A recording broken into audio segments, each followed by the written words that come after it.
What up, y'all? It's your boy Dre. And this your girl Cash. Back with another video. Yes, we are. Got some Mr. Nightmare, guys. Yes, we do. We got 3 scary true train horror stories. Never did a train one. Train horror story. Ever did a train. If y'all new, hit the subscribe button. Make sure you cut the bell to all so you know we're dropping these videos. Drop your comments down below how you feel about the stories. Other than that, let's get into it. This will be creepy. Hopefully I don't dox myself by writing this, but I'm a graffiti artist, or as some might see it, a delinquent. I'm fine with either title. Point is, I like to spray paint, and I'm decent with a can in my hand. The tagging community is atrocious. People aren't friendly, and there's no respect between artists. Because of this, I've adopted a much more inconspicuous routine. I like tagging up quieter spots where my art likely won't be seen by other artists or the general public.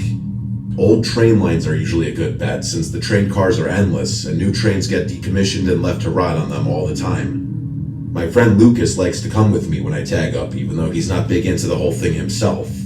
I welcome the company. Some people don't understand the importance of a good friend, and I think that's sad. Most of my other friends don't seem to respect my time or interests as much as he seems to.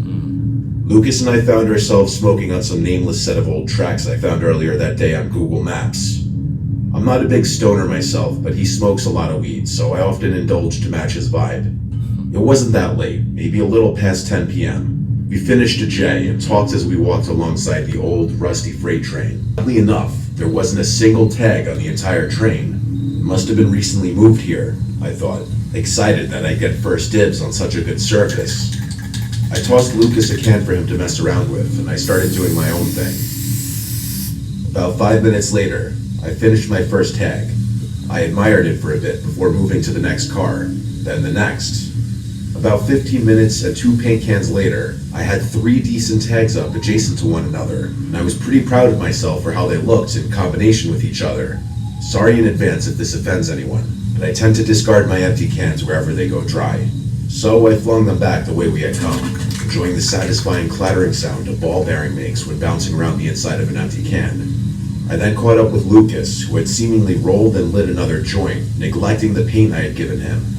For context, the reason I'm not a big stoner is because I started getting unbearable anxiety highs much more frequently, maybe 90% of the time. In hindsight, smoking 2 J's with Lucas was a borderline detrimental decision. After all, we were doing something illegal, which was already pretty anxiety-inducing. I smoked the second joint anyway, confident that I'd be okay. As soon as the final sparks floated off the J, that's when we heard it. A muffled clang from somewhere behind us rang out into the night. The 2 of us froze and stared into the darkness. I could feel droplets of sweat forming around my neck as adrenaline began coursing through me.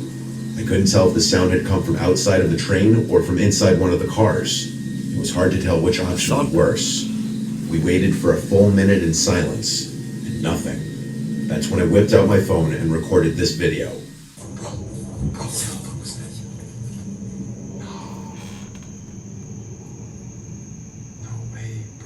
Something, bro. Right. I heard that shit. What the fuck? Yo!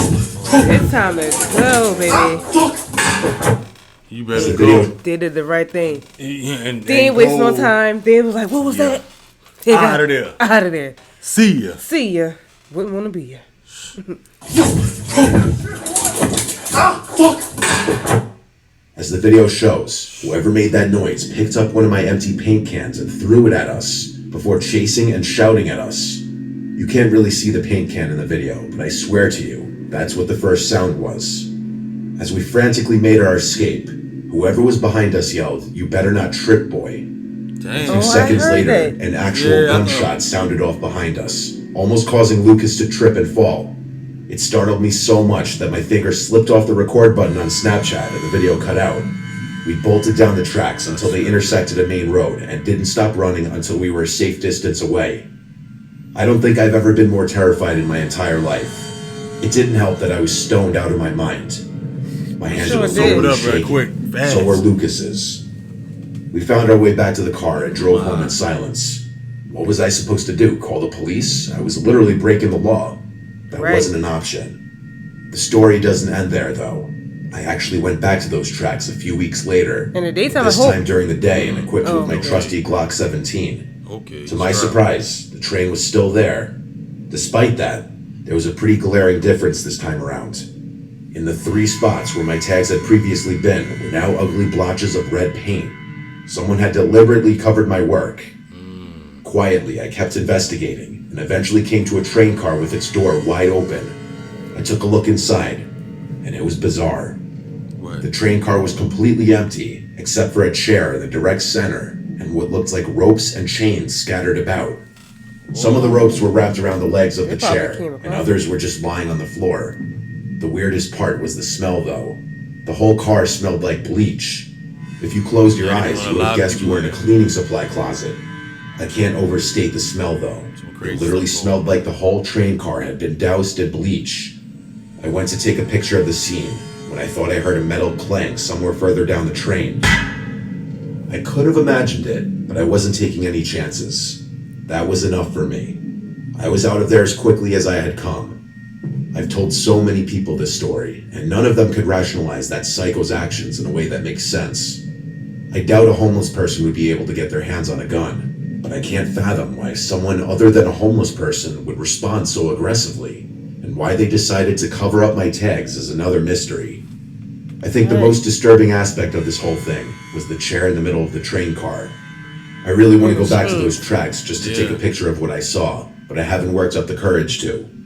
I have no Don't go idea back. if whoever was there that night was really shooting to kill us or just trying to scare us. But sometimes, late at night, Both of them ain't when it's good. just me and my thoughts, I can still hear that shot ringing in my ears. Yeah, just don't go back. That was Just don't go back. don't go back. But he said when he went back, he saw the chair and the chains, and then inside smelled like bleach. That the man whole yeah, they was probably doing something in there something alive in them. sinister in that train. Yeah, Get at rid that of night. people. Yep. They lucky. That's what they say. Don't trip. Don't trip. He probably You would've got better not them, trip, boy. chained That's him what he up in there and did some stuff to him. said. bro. That probably could have been like a serial killer or something. You just never know. Something was going on in there.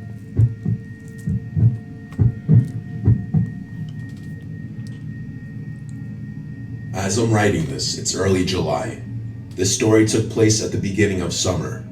I usually try to hang around my college town or travel to Europe in the summer as a way to avoid going home, but that wasn't a possibility this time around. I found myself reluctantly returning home at the beginning of the summer. I just had to make it through 1 week, and then I'd be on a plane to Germany. I didn't really feel like seeing any of my old friends, but I wasn't too keen on staying home either. So I found myself waking up early and spending my entire days hiking, watching movies, or even just driving around aimlessly. It was my last day home. I was getting bored of the stuff I had been doing and wanted to do something a little more exciting. My friends and I used to train hop, one of the many unruly activities that I had since cut out of my life. I decided what the hell and drove to a secluded set of tracks I knew about. Freight trains always passed through here, so I knew there would be many options. The tracks were surrounded by trees and various flora, part of the reason I had chosen them. The last thing I needed was to be caught for doing an illegal activity after having been clean for so many years. I parked my car and made my way over to the tracks. Let me describe the layout so it's easy to understand. This specific set of tracks ran through the trees for a while before entering a tunnel. There was a very small clearing on the other side of the tunnel and then a massive bridge over the water. My friends and I used to ride the train all the way across the bridge, but since it was just me, I would have no way of getting back to my car unless I felt like walking 10 miles. So I decided that I'd hop on the train and take it through the tunnel, hop off, and get a peaceful walk back to my car. I walked along the tracks and waited for a train to pass. It was probably 2 or 3 in the afternoon. Finally, after about 10 minutes of walking, I started to feel the familiar vibration in the rails. I quickly ran to the side and tried my best to stay out of sight. Usually, as far as I know, freight train conductors didn't care enough to report people walking along the tracks, but I didn't want to take any chances. The train passed, and I waited for a good amount of cars to go by before emerging from my hiding spot. I picked a car that looked easily attainable and began jogging alongside the train like I had done 100 times before. Once I was confident enough, I grabbed hold of the ladder and swung myself up. It was pretty easy. The train wasn't traveling very quickly. As my part of the train was about to enter the tunnel, I saw a strange flash of light from up ahead. I assumed it was a spark from the train or something, but truth be told, I had never seen anything like it before. I hoped there wasn't an errant wire or something dangerous in the tunnel, but it was too late to hop off. The train started picking up speed since the tunnel was perfectly straight, and I closed my eyes as the adrenaline rush started coming on. Just then, I felt a hand reach out from the darkness and literally grab my leg. I lost my footing and nearly slipped, but my hands were firmly gripping the train. I screamed and kicked, but the train sped by before I could make contact with anything. Before I could even comprehend what just happened, I felt another hand slap against my leg. I screamed again before scrambling up the ladder, hopefully out of reach. My heart was racing. What the hell just happened? The train exited the tunnel, and I hopped off without thinking. I waited for the train to completely pass and watched it chug over the bridge. I remember pacing back and forth in the little clearing, thinking about what just happened. Like, were there really people in the tunnel, and what could they possibly be doing there? Why the hell would they try to drag me down? All of these thoughts and more were racing through my mind when a stark realization struck me in the face. The only way back to my car was through the tunnel. There was absolutely no chance in hell I was walking back through that tunnel with those people in there, especially since they'd be able to see my silhouette and I'd be walking through darkness. I sat on the ground for what felt like forever. There was no other option. I couldn't walk across the bridge without risking my life. A train could come along at any second and the bridge was too long. I considered calling someone to come rescue me, but I wasn't even sure if they'd be able to do anything. Police weren't an option. I was breaking the law just being here. I had no choice. I picked up a rock and started making my way through the tunnel. There were 2 people in there, which I knew for a fact, but there could have been more. I had no idea. I got about halfway to the point where I felt the second set of hands when I heard something. A faint clicking was coming from somewhere in the tunnel. It sounded like a human clicking their tongue. I just It heard could have been made take by a off running. machine. It was honestly hard to tell. I don't got time I to think froze about and it. thought to myself, continuing to walk this tunnel was a death sentence. I felt a rush of confidence and pulled out my phone. "You better stay back or I'll shoot," I threatened, my words echoing off the tunnel walls. There was a moment of silence. The clicking stopped as quickly as it had begun. I was obviously bluffing about having a gun, but I figured it was better to bluff than just walk in silence. I then pulled up a video on YouTube of a gunshot sound effect, turned up my phone's volume, and played it. It was honestly louder than I was expecting, and with the echo of the tunnel, Smart. I prayed to Yeah, God that that's whoever smart. was in there bought it. Without waiting another second, I sprinted full speed into the darkness, bracing myself for a fight. I didn't stop running until I had reached the other side. By some miracle, no one tried to grab me. After making it out of the tunnel, I looked back. There was another flash from deep in the tunnel. This time, though, it subsided long enough for me to clearly see 2 silhouettes standing on the tracks facing me. That was it for me. Oh, no. I turned to leave, but as I was jogging away, the nastiest screech I have ever heard emanated from the tunnel. It sounded barbaric, definitely human, but far from normal. I don't plan on ever train hopping again. You better not, Okay. especially in strange places like that. Yeah, you know nothing. You lucky. You lucky.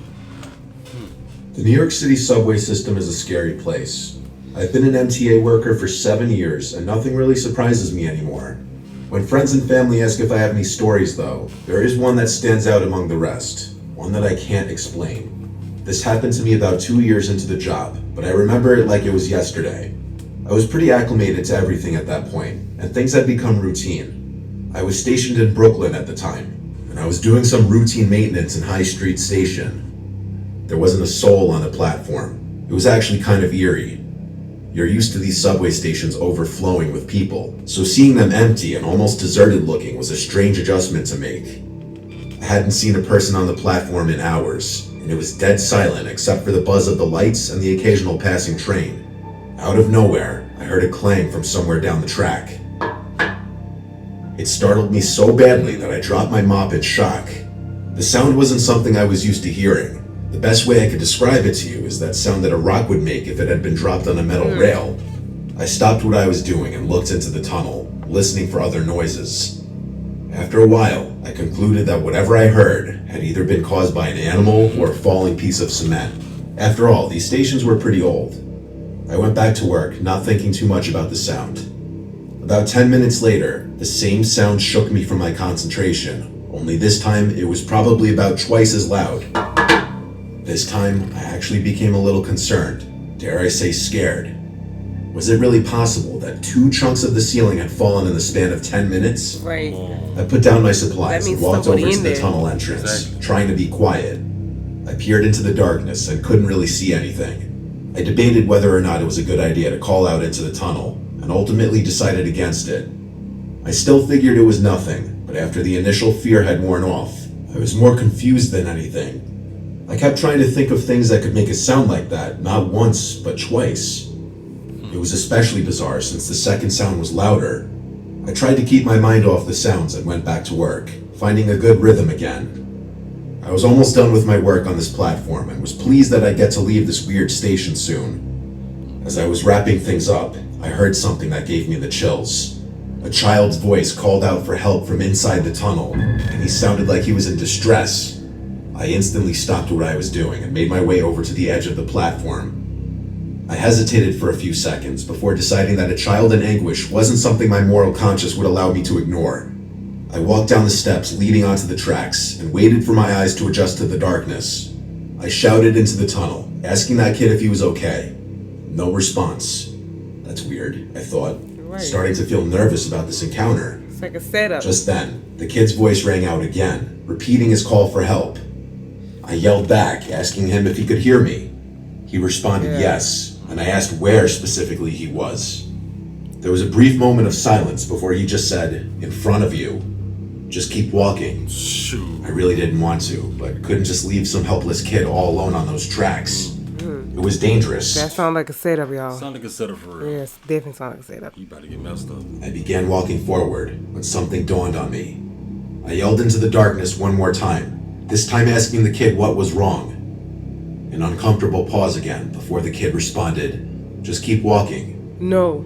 I didn't like that. Keep No. walking. This whole thing was off. Crazy. My eyes finally adjusted to the darkness, and I was able to slightly make out what was in front of me.